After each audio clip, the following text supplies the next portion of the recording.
Tää oli oikeastaan mun löytö. Sitä joku ryssä. Ei kai. Siis tää on joku oikein tämmönen venäläinen oligarkki. Joo, eikä mikään turha jätkä. Se kertoo, että... Ei vittu, hei. Ei tämmöiset jätkät ole mitään vahingossa rikkaita. Ei tämmöisiä ruveta kusettamaan. Siihen meni se paska ihan täydestä. Oot sä nyt aivan vitun tampio? Luulet sä, että tää jollekin kuluttaja-asiamiehelle soittaa siinä vaiheessa, kun sun hommat me ollaan viety sen ruplat, häh? Ei vittu, mitä sä oot mennyt tekemään. Voi vittu, nyt sä tapoit meidät. Että annoit oikein osoitteenkin. Voi vittu, nyt soitatte perut. No varmaan jo matkalla.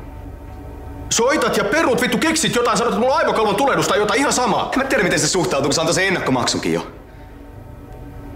On nimenomaan sanonut täällä. Kaikki maksut mun kautta. Nimenomaan just tän takia. Mä voinut sanoa ei, kun se alkaa kaivele rahoja.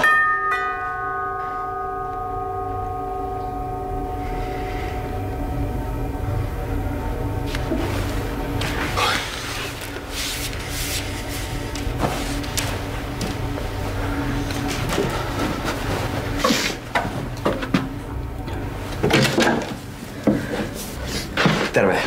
Sano, Jere. Kuule, meille taisi tulla pieniä mutkia matkaa. Meillä ei oo mitään ongelmia.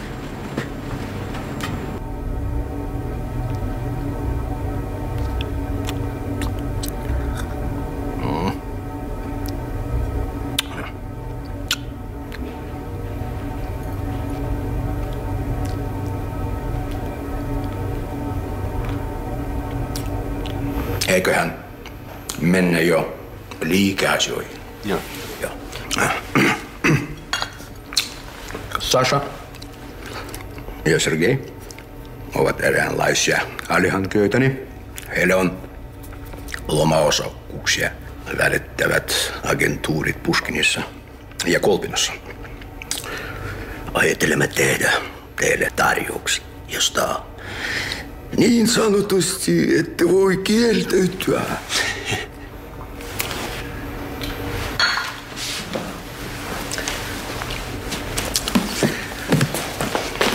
Me haluamme ostaa koko kylän itsellemme.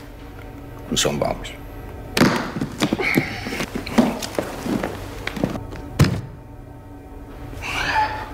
Oho. Meillä on maksukyky. Kuinka paljon niitä osakkeita on kaikkiaan myynnissä? Kaikkiaan. Onhan niitä... No sitä tarkkaan määrää vähän vaikea sanoa. Onko yli 100? On. Ei. On ja ei, kun niitä on vapaana. Ja se onkin nyt harmillista, että ne on niin varattu. Olisiko mahdollista heidän kanssa vielä neuvotella? Se on kyllä hankalaa. Meidän pitäisi sopimuksen pohjalta sitten maksaa korvauksia ja... Raha ei ole este. Me voimme korvata muille ostajille peruutuksen kulut. Joo. No, tehdään niin, että me neuvotellaan meidän kotimaisten omistajien kanssa. Mä voisin auttaa teitä. Mä osaan taivuttava ihmisiä. No, kiitos vaan, mutta kyllä mä luulen, että me ensin yritetään itse. Toivottavasti te onnistutte.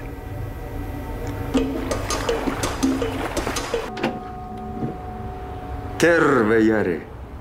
Terve. Pitiks meidän tavata?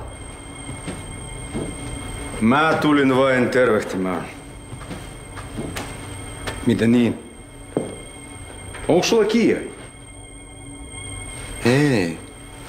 Tai on, mutta ei silleen. Haluaisitko kahvia? Me luettiin poikien kanssa teidän lähettämää kauppakirja. Miltä se vaikutti? Hyvältä. Sen kun laitetaan nimet alle. Okei. Toi Lampinen ei ole vielä täällä, mutta mä voisin kyllä soittaa sille. Mites toi Sergei? Ei tänään. Huomenna. Parikkalassa. Siinä on aika pitkä matka. Tää on iso kauppa. Pitähän meidän juhlia sitä yhdessä. Mikä olisi parempi paikka kuin se, joka me ostetaan. Sehän on pelkkää pusikko. Eihän me nyt varmaan tarvii 4 tuntia ajaa, että mennään vaan hyttystä syötäväksi. Hei, jos mä otan pöydän hyvästä ravintolasta ja... Sä et nyt kuuntele. Jari, me sijoitetaan tähän paljon rahaa. Mä haluan nähdä sen paikan. Ymmärrätkö?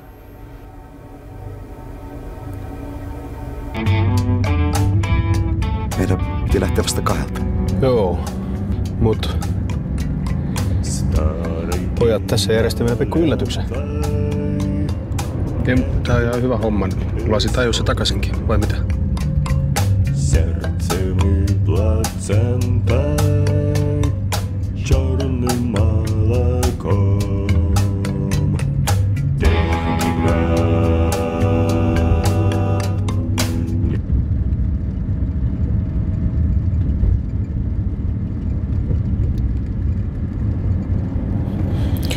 Mites, Sergei, mistäs päin Venäjä sä oot kotoisin? Pietarista. Ahaa, et säkin oo sieltä? Joo.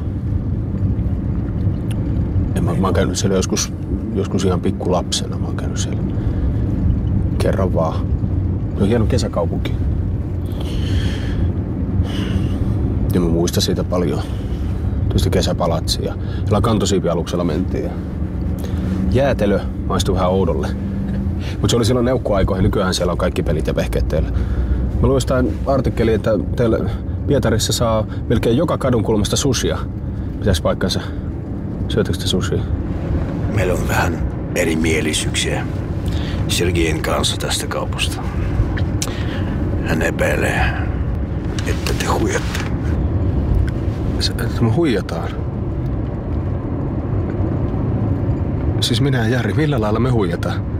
Että ei ole mitään lomakylää. Ei rakennusoikeutta. Ei koko ranta. Mä sanoin hänelle, että ei kukaan voi olla niin tyhmä. No, niin, uskoks hän? Ei. Mut sen takia me menemme nyt sinne. Sitten hän näkee. Syödään, juodaan, saunataan. Kaikki on taas hyvin.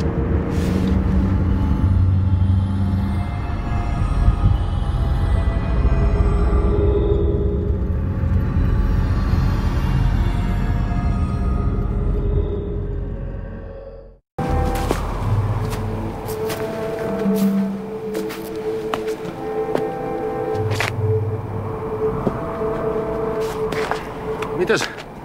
Jari, muistatko sä yhtä? Oliko se nyt tästä sähkölinjojen kohdalta vai ollaanko perkele käynyt yli aikaisin? Mä en muista. Näyttää kyllä samalta kuin silloin, kun mä viimeksi kävin, mut voittaa olla erikin. Joo, anteeksi. Tosiaan, kun mä unohdin sen kartan.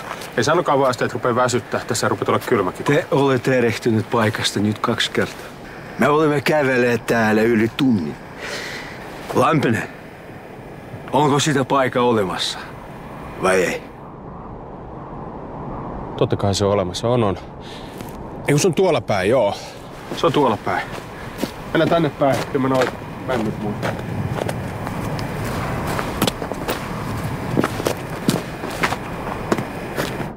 Veneen laiturit johonkin tohon, missä näkyy nyt toi uppotukki ja koko tää ranta ruopataan tähän asti, mihin tulee se tuimaranta, koko tän mitalta. Hiekka tuodaan erikseen. Joo, se tuodaan erikseen sitten. Joo, eikä mitään ylijäämäsepeliä vaan. On niin hienoa jyvää, että jää kopakapaanatkin kakkoseksi. Mites ne isoimmat huvilat sijoittukaa? Oliko se 50 metriä rannasta? Oliko se jotain semmoista? Joo. Joo, tää rinnettä pitkin, niin 5 riviä tohon 10 per rivi, se on 50, sitten jää 100. Eli 50 ja 100. Ja sitten joo 150. Metsätyöt aloitetaan ensi viikolla. Ja sen jälkeen sittenhän tää vasta hahmottuu, että miten tää muotoutuu, mutta kyllähän tästä nyt jo näkee, että ranta on fantastinen. Onko sen näköinen, kun odotitte? Juuri sen näköinen. Joo. Hyvä. On, tässä on luontoa ei tipannut parastaan. Mutta koko toi alue, se jätetään sit ihan semmoiseksi kuin se on. Tän näkymän takiahan tänne ihmiset tulee. On se niinku luontopolun vetästä. Siitähän voisikin talvella olla moottorikelkalla vetästä.